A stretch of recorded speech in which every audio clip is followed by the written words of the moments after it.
Greetings, friends. So I was listening to this video on BitChute from Morgoth's review, the Morgcast number 8, from Vaselines to Transhumanism with Steed. So he's conversing with this other guy in the dissident right called Steed, and Steed was more awake to the reality of this medical tyranny, what they were pushing with all these lockdown measures and then global reset. He was more awake to that than many other people in the dissident right at the time, including Morgoth's review, Endeavor, Keith Woods. I remember that at the time, many of these nationalists supported lockdowns. Yes, they did. They supported that strong measures had to be taken to combat the C virus. So let's listen to a little of their conversation from just under 6 minutes into their podcast, and I'll give some commentary. That plan does not allow for rural America to continue as it has been. Right. So he's talking about the global reset. It's not going to allow even the rural areas to escape this new reordering of society, and he's correct. Let's get hit. If we could just go back. So I trust that you know that Morgoth is the one that was just speaking there with the Northern English accent. Steed is the other guy. To the kids, and let's get it. Let's sort of start there, because you were. So for the national scene at the time, we were saying, well, this could be the end of globalism. Okay, hell, those are the days. Yeah, it's true. These guys were saying, and they were supposed to be, they are nationalists, but they were, they were saying that this could be the end of globalism. Why? It's because it's like the arteries of globalism are getting clogged up. They're going to have to close borders. And you were... Right, because it showed the need to have border closures, which I guess nationalists could support, controlling borders, controlling immigration. And it showed the hypocrisy of the left, that they were all for open borders, and now they didn't mind closed borders. But, the second point about the left's hypocrisy, that doesn't matter. The left doesn't care. I was saying, no, it's not that at all. I understand where you're coming from, but it isn't. And it was like you were waiting for this to happen, right? Yeah, I suppose. I imagine that, quite a few people listening probably never heard of me. I've been kind of, skirting around the fringes of the nationalist scene for at least 10, 15 years now. And my big red pill moment was 9/11. So I kind of came into it from the conspiracy side of things. And when I saw how the BBC had completely, I remember distinctly watching the BBC report that Tower 7 at the World Trade Center had fallen when it was still visible in the background of the shot on the BBC. So that was the moment where I realized that the BBC does, flagrantly lie to us. And that was also about the time, the few years after that was when the BNP really started to kind of come up. And I started to look into what else the BBC might be lying about. And I started to look into things like the BNP and thinking, well, have the BBC been lying to me about the BNP? So as I said, I kind of come from the conspiracy angle since the beginning. So I've always... That's right. So we nationalists know that we're lied to constantly by our elites. Diversity is our strength. Multiculturalism is our strength. White people are evil, etc. We all know that those are lies. We all know that we can't trust the media. But now, now we can trust the media. Back in March, back in March of 2020. Now we can trust them because, the elites. This virus took them by surprise.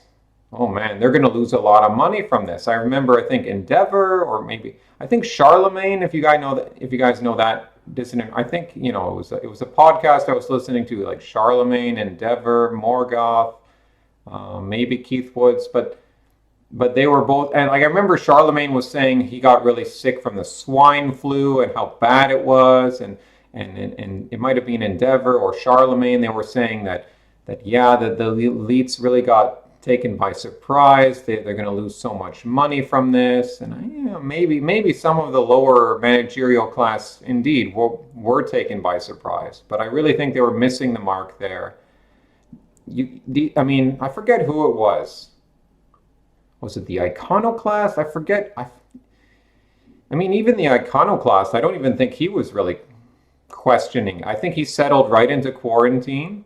I remember the iconoclast talking about how he was in quarantine and enjoying the reflection that being in quarantine, you know, gave him time to reflect. I mean, okay, that's nice. It would, but I really think you nationalists really dropped the ball.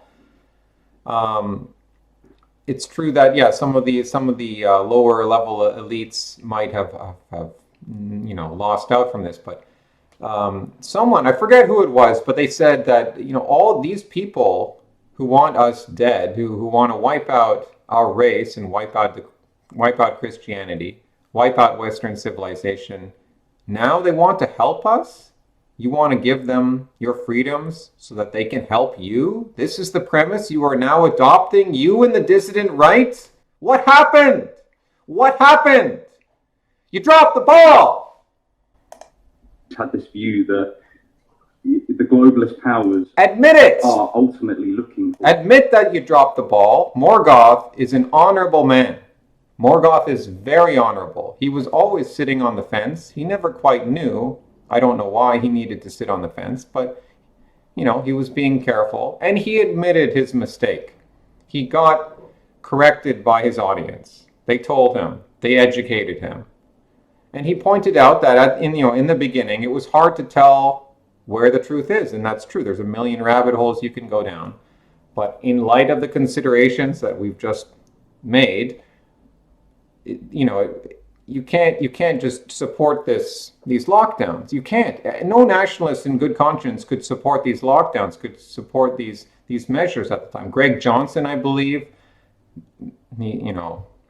he's another guy who's, you know, Ramsey Paul, he deserves a lot of credit because in the dissident right circles that I've watched, he was really the voice of reason from the beginning. I can't think of any other person in the dissident right, like an expressly nationalist person, that was questioning this from the beginning. You were not going to find it from anywhere else. You're not going to find it from Styx Hexenhammer. Styx Hexenhammer was feeding the hype.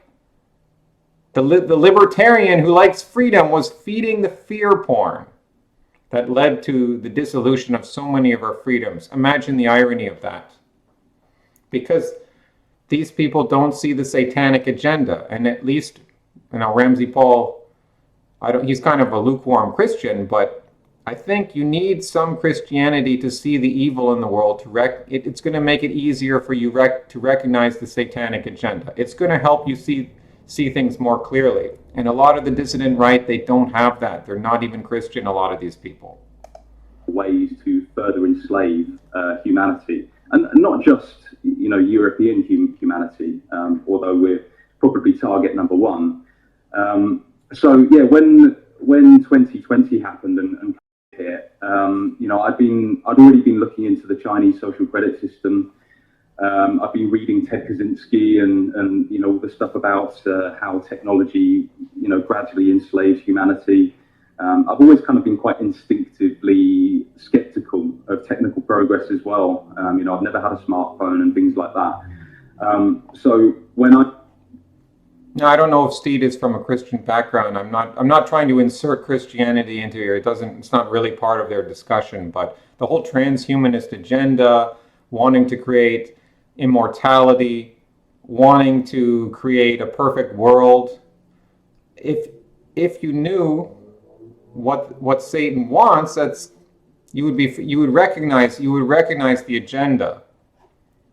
When this supposed crisis hit, and I could see that it wasn't a real, I initially... Exactly. What did I say at the time? I said, and YouTube, I think, deleted that video because the title of the video was the C virus is just, I can't even say, but just a word starting with an F, a common thing that happens to people. So relax, everyone. That was my title. Now, they saw that probably months later and just deleted the video. But in that video, I was saying, and this was around late March when the lockdowns were just beginning, I said, look, folks, we're going to know very soon. We're going to know within a week and a half, 2 weeks, whether this is the real deal or not. Because we got to see the bodies piling up in the streets. This is going to, this should be killing millions of people. And we didn't see that. And it was time to wake up. By April 5th, by April 10th, everyone should have woken up, especially the nationalists. No, they didn't wake up. Only a few of us. Only a few of us. Ramsey Paul, not too many others. The first thing I thought was, right, back IDs, passports, increased surveillance, these are all the things that they're going to introduce off the back of this. Yeah, this guy was awake to that. Keith Woods, God bless him, does good work, but in his profile picture on Twitter, it was a picture of him with the mask on, or a drawing of him with the mask on. I don't know for how long, maybe a week, maybe 2 weeks, maybe longer, but it was there. I have the screenshot, I believe. You can see it for yourself. I did not make up this screenshot. This is the real deal. Real deal coming from Keith Woods. Oh, it's so wonderful. The nationalists are now, we can now ride this pandemic wave to an awakening of our national conscience, and we can now stand up for our people and control our borders. What a load of crap. And the reason that... Not that that would be a nice idea in principle, but... Yeah, the elites are going to let you do that. That's what, you really think that's going to happen? Quite hard on people, because you only really weren't sure of the whole thing at the very beginning. And I think that's why it's quite, unfair of me to have chastised you about it. But the reason that I was frustrated with people was in the... Yeah, it was extremely frustrating. So frustrating.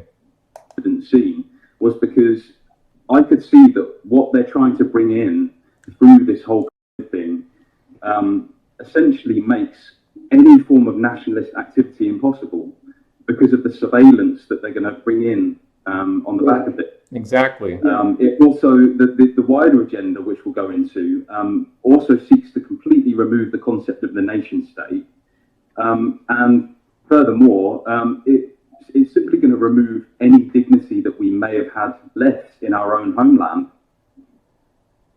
Yeah, I mean the idea where it was going to be purely about demographics and like human tribalism, where the idea will be, well, you've got to instill this racial consciousness among white people so that they can prepare themselves for a sort of to push back against demographic replacement and all of this.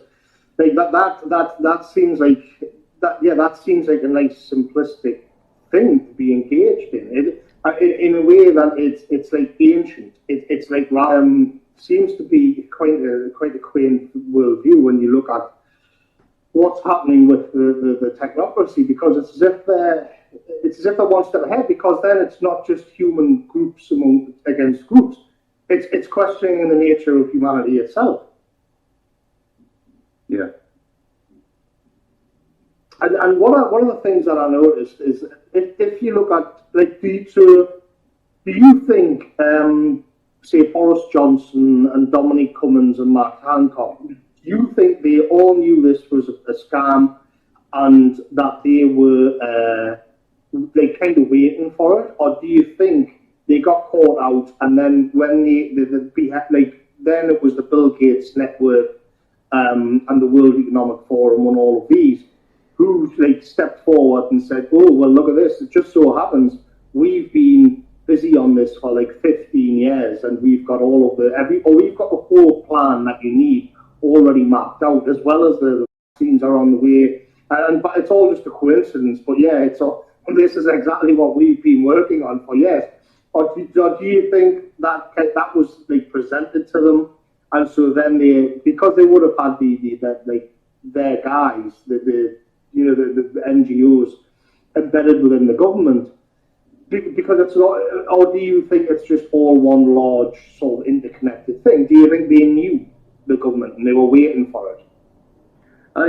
Yeah, I do. I mean, I view all politicians as actors, essentially.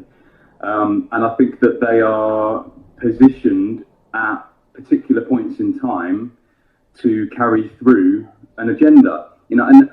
But it's it's not quite that simple, because if you look, for example, someone like Matt Hancock, I think someone like him, he knows that is a farce, but he probably does genuinely believe in the ambitions of Agenda 21 and the World Economic Forum.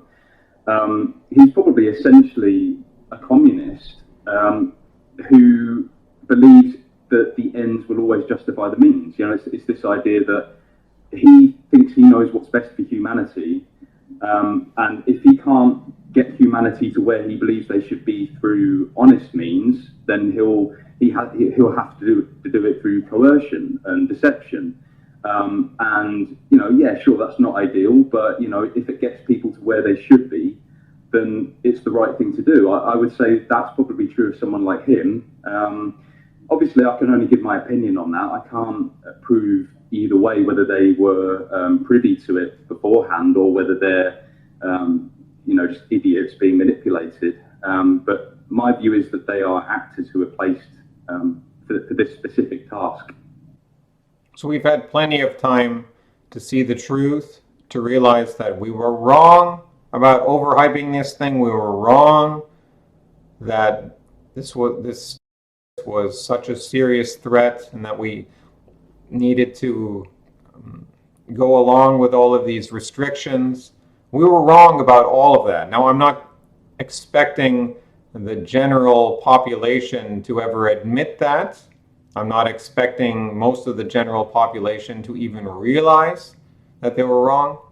But I certainly would expect that of people in the dissident right. Hasta luego, amigos.